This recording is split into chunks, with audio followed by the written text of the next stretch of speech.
Hi, guys. So, you are now ready to listen to the story of the land of the dead. To kind of recap for us, one second. There we go. To kind of recap for us, this is our timeline in order of time, not in the order that we read things.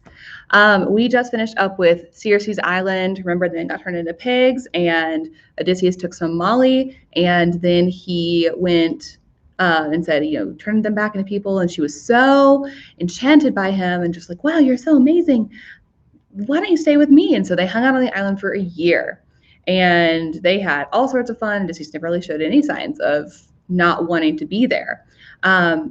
So I do question, do you guys think he is more of a cheater this time than when we have him with Calypso? Part of me wants to say I think he is more of a cheater just because he doesn't really have any remorse. And when he does say, hey, I think it's about time for us to get home, Circe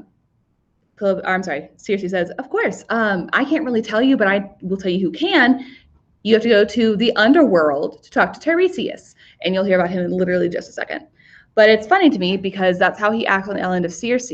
And though we read it first, we see him later in Calypso, and he has definitely changed. So that could be something else you talk about with the idea of how has Odysseus changed. But anyways, back to our story. So Circe says you need to go to the land of the underworld. Remember, Odysseus only has one ship left because the last Dragonians killed off all his other men and all his other ships are gone. So hold on, let me make sure this is up all the way so we can hear it. We're good. Okay.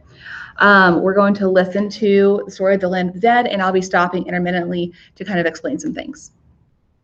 So, Land of the Dead, I'm on page 576 in our books. Make sure you're following along.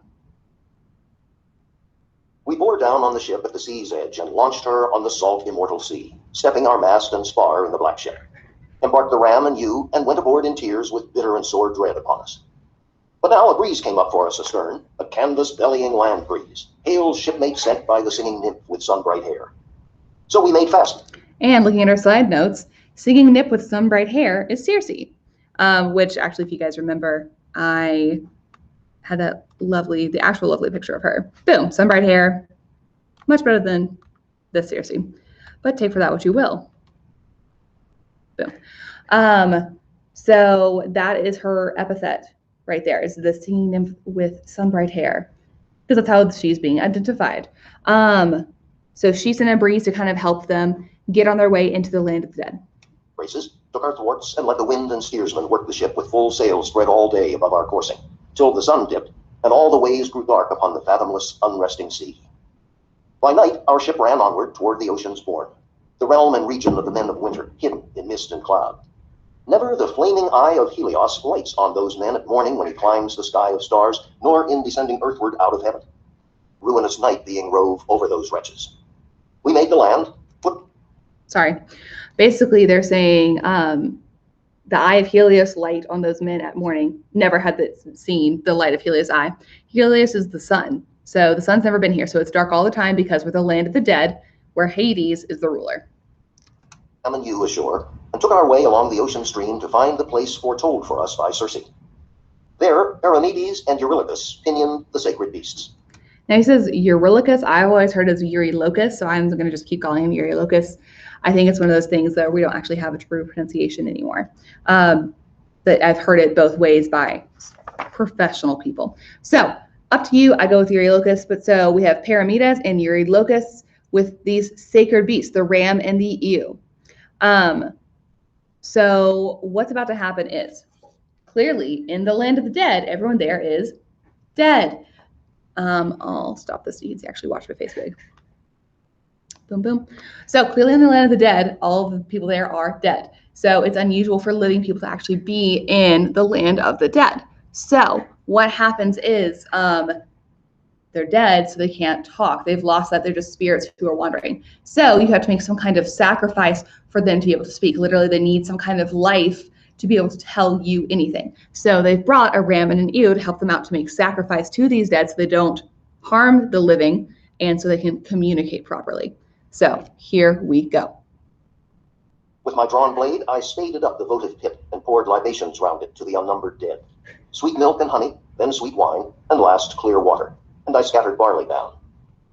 Then I addressed the blurred and breathless dead, vowing to slaughter my best heifer for them before she calved at home in Ithaca, and burn the choice bits on the altar fire. As for Tiresias, I swore to sacrifice a black lamb, handsomest of all our flock. So he tells the spirits, basically, here's libations, here's good stuff.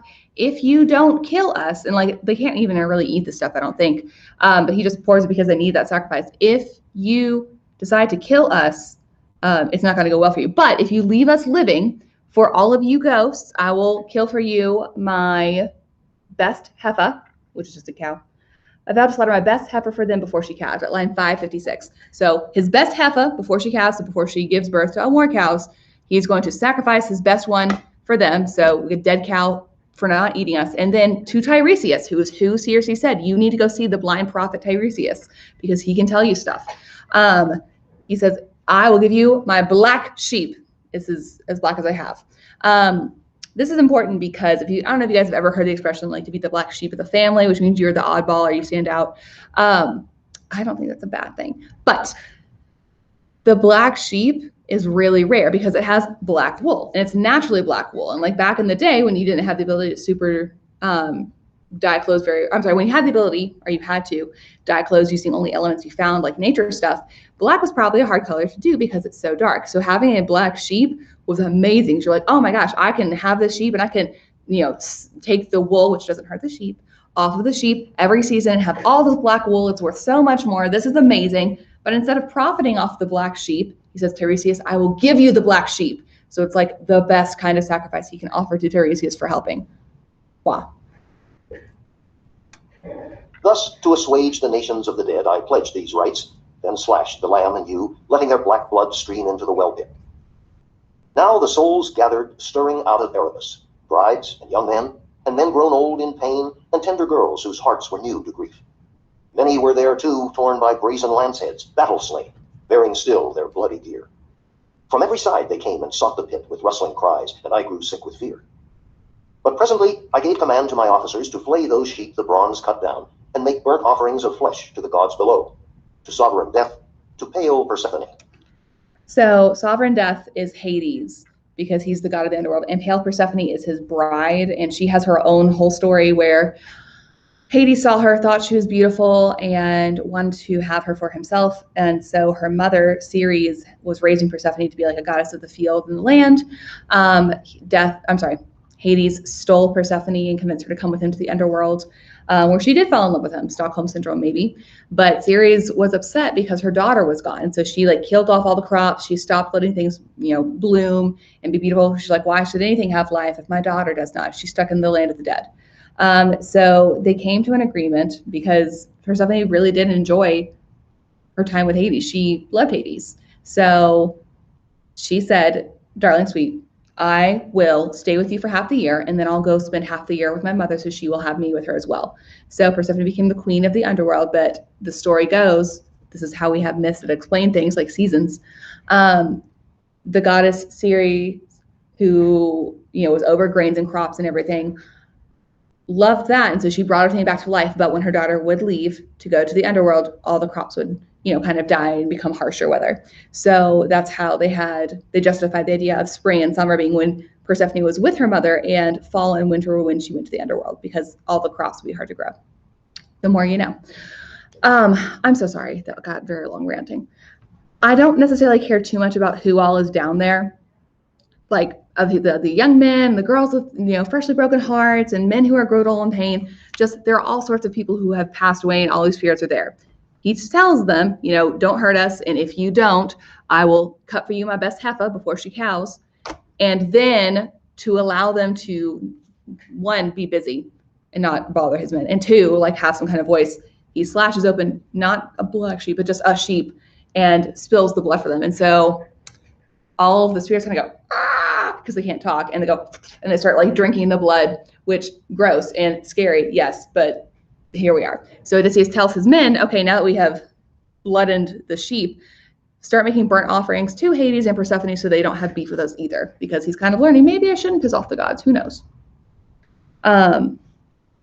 So Meanwhile, I crouched with my drawn sword to keep the surging phantoms from the bloody pit till I should know the presence of Tiresias. So he needs to save some of the blood for Tiresias. So he stands there. Ow, I ran over my foot. With his sword, like, I don't know how he's going to kill the dead, but he's like trying to fight them off to keep some part of it ready for Tiresias so Tiresias can drink the blood and actually have a voice to speak to him. One shade came first, Elpenor of our company, who lay unburied still on the wide earth as we had left him, dead in Circe's hall, untouched, unmourned, when other cares compelled us. Now when I saw him there, I wept for pity and called out to him, "Oh." Okay, so a guy, Elpenor, I don't remember, he says it kind of interesting in this version, but I've always said Elpenor, I've always heard Elpenor, came first. And so this guy had been with him, with Odysseus on Circe's island. So Odysseus didn't even know Elpenor was dead. And Elpenor had died unmourned, untouched, where we had left him unburied, in Circe's hall when other cares compelled us. Checkers. So yeah, they were busy partying, having a good time. He didn't even notice one of his crewmates died. And so he only learns that he's dead when he's down here in the underworld. He's like, Elpenor, what are you doing here? So here's where he gets to talk to him. Who is this, Elpenor? How could you journey to the western gloom swifter of foot than I in the black lugger? He sighed and answered, "Son of great Laertes, Odysseus, master mariner and soldier, bad luck shadowed me and no kindly power.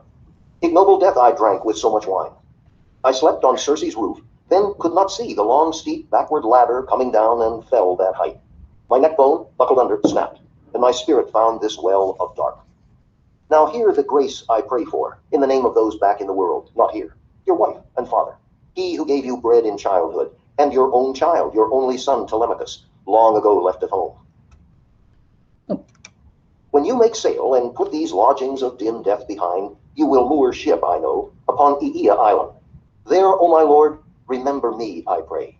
Do not abandon me unwept, unburied, to tempt the gods' wrath while you sail for home.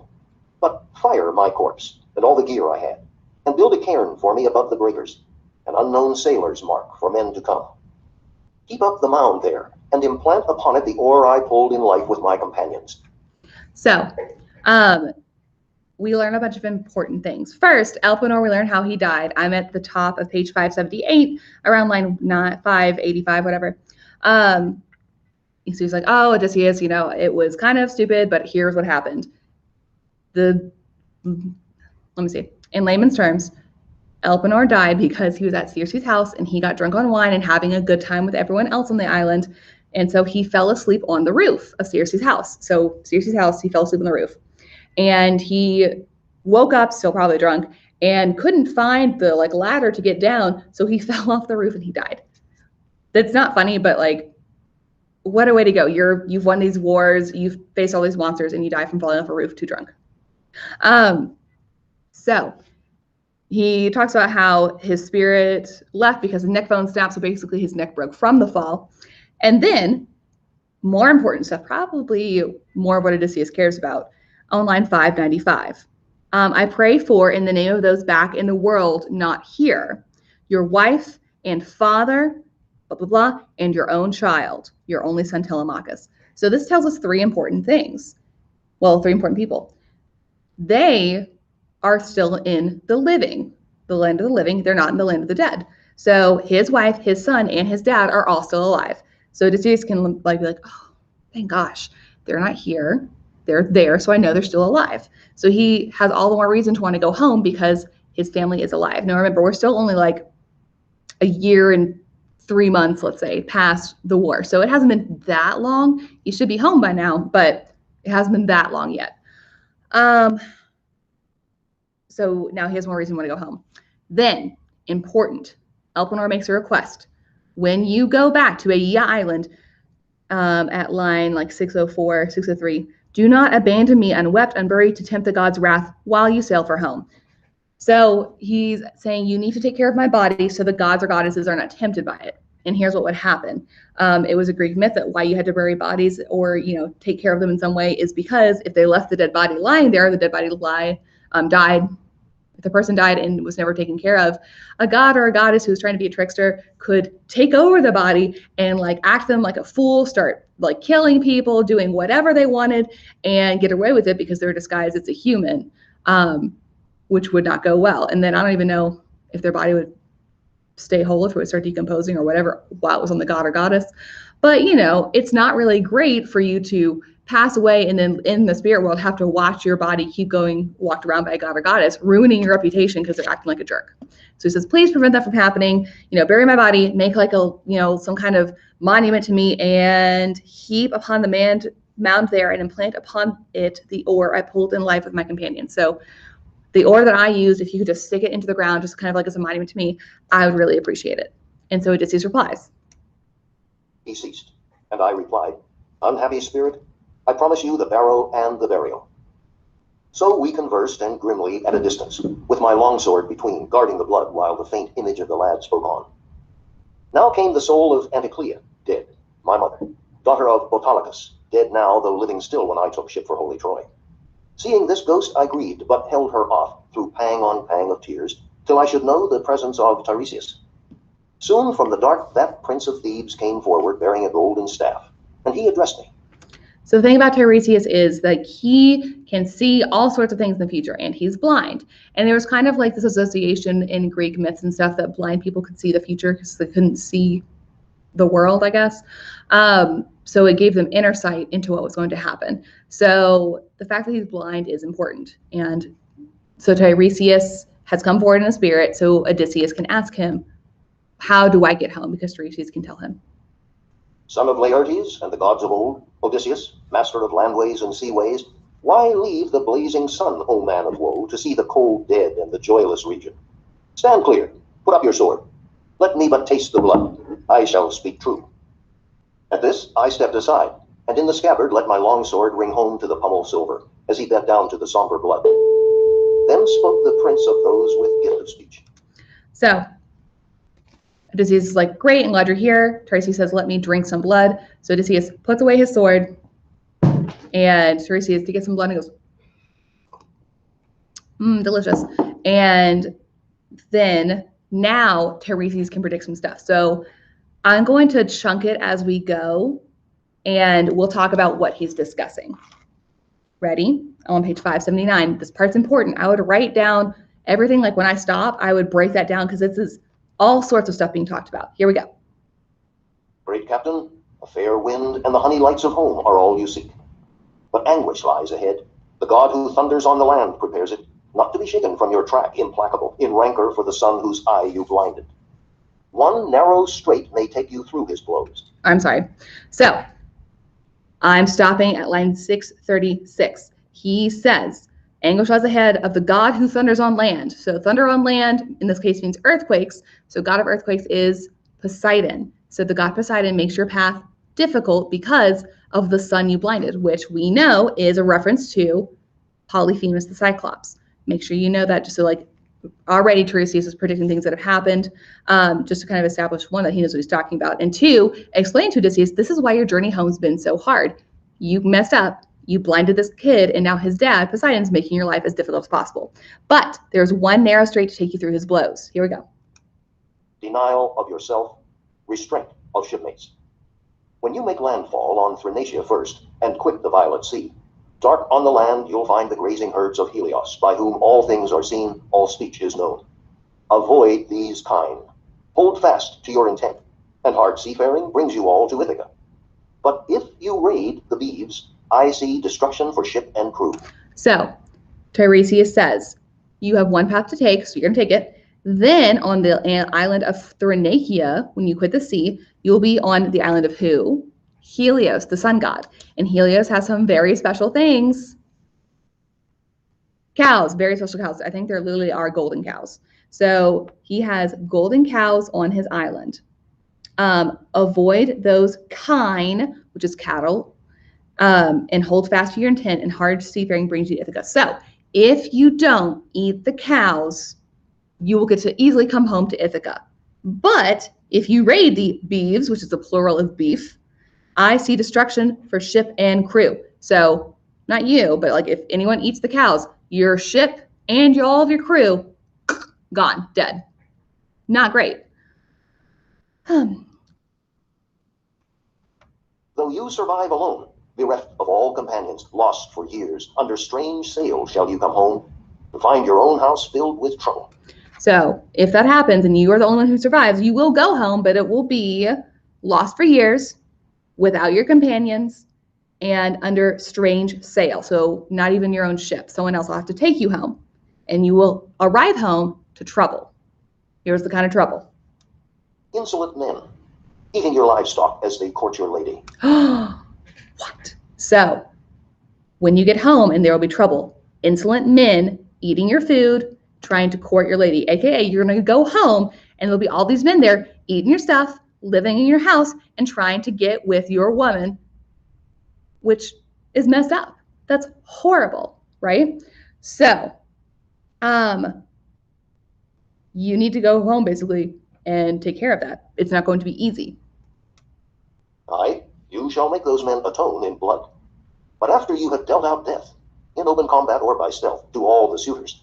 So you're going to have to kill them all to end this. But after you've done that, here's an important part. This part's really important for us. Go overland on foot and take an oar, until one day you come where men have lived with meat unsalted, never known the sea, nor seen sea-going ships with crimson bows and oars that fledge light hulls for dipping flight. The spot will soon be plain to you, and I can tell you how. Some passer-by will say, "What winnowing fan is that upon your shoulder?" Halt, and implant your smooth oar in the turf and make fair sacrifice to Lord Poseidon. A ram, a bull, a great buck boar. All right, hold on.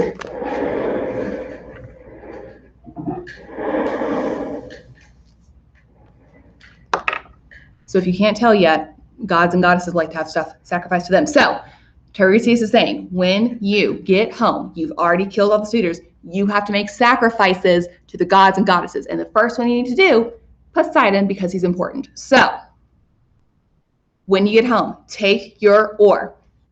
I'm on line 655, and walk on foot inward into the land, away from the sea, until you reach something where they have never ever seen the ocean or anything. You'll know you're there because they have no salt, because salt comes from the ocean, and they've never seen the sea, and you're holding an oar, and someone will be like, "What's that winnowing fan in your hand?" So they've literally never even seen an oar in your life. So when you're there, that's your time. Take the oar, plunge it into the ground, and that will be the spot where you sacrifice to Poseidon.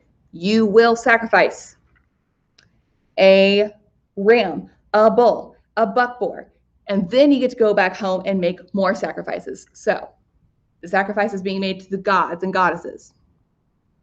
Turn back and carry out pure hecatombs at home to all wide heaven's lords, the undying gods, to each in order. So when you get home, do the sacrifice for Lord Poseidon. You got to walk, do the oar, kill the 3 different animals, then go back home and commit hecatombs. And in our notes it says, hecatombs is a large-scale sacrifice to the gods in ancient Greece, often the slaughter of 100 cattle at one time. So for each god and goddess who's been a part of your journey, sacrifice 100 cattle per god and goddess. That's crazy how many that is, because we've got Zeus, Athena, Hermes, Poseidon, Circe, because she's in there, and a few more that we meet along the way. We know he'll see Helios, and there are more involved as well. That's so many dead cattle. And I think Poseidon probably needs to be counted in there too, because y'all just became buddy-buddy. Don't make him mad. That's a lot of stuff to sacrifice. So once you've done all of those things, then a sea-born death soft as this hand of mist will come upon you when you are wearied out with rich old age, your countryfolk in blessed peace around you. And all this shall be just as I foretell. Okay, so the heavens, lords, and undying gods each other. Once you've done this, you will die at sea, but it will be peaceful, like a mist coming over you. And you'll be rich, and you'll be old, and your land will be at peace. So everything will be good if you can do these things in order. So Island of Helios, donate the cows. But if you do, it'll take you a lot longer to get home. Can you guess what happens? Once you finally do get home, you've got to fight off all the suitors who are eating your stuff, trying to get with your wife. Once you kill off all the suitors, you have to go walk the oar inshore to Poseidon. Once you find where they've never seen the ocean before, you need to shove it to the ground and then kill a ram, a bull, and a buckboar. I don't necessarily know what those buckboard is, but it's fine. Then you need to go home and commit hecatombs for all of the gods and goddesses and journeys along the way. So that's a lot of stuff to do. But if you can do all that, you'll die old and happy and rich.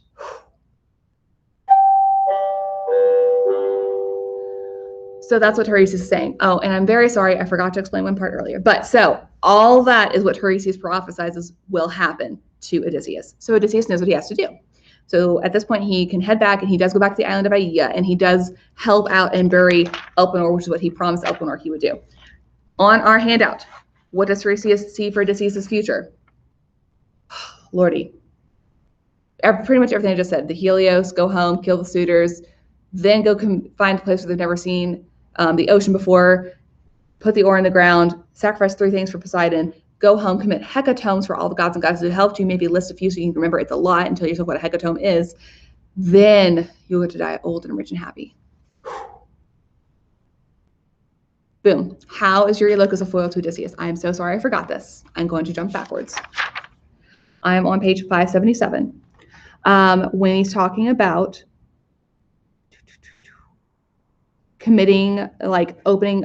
killing the ram and the ewe that they brought, so that way that they could talk to Tiresias. I'm